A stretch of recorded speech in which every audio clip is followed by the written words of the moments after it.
So guys, ever wonder what causes your halitosis? Oh, hell Yun. no, man. So again, it's me, your dental nurse, Miss July, and got a dental drama? Let's sit, chit, and fix it quick.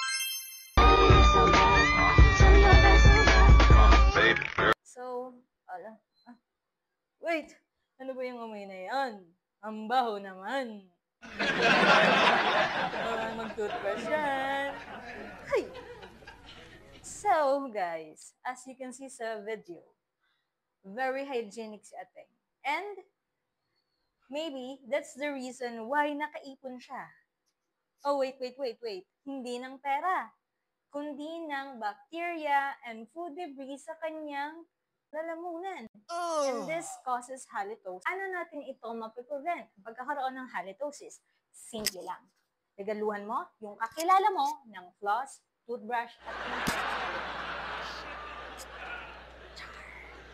So, kidding aside guys, ang kailangan natin gawin ay i-improve yung ating oral hygiene by thorough brushing hanggang sa back ng ating ngipin kung saan naiipon yung mga debris ng pagkain. And use mouthwash regularly and syempre flossing once daily. Iwasan din natin yung pag-smoke at syempre drink plenty of water every day para ma-wash out yung naiipon na mga debris ng pagkain na nasa ating lalamunan. Don't forget to have your regular visit to your dentist every 6 months for regular cleaning to avoid having halitosis.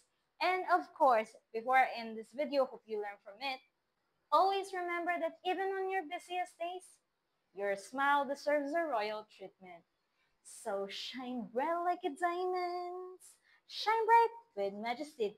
Because feeling good starts with a smile.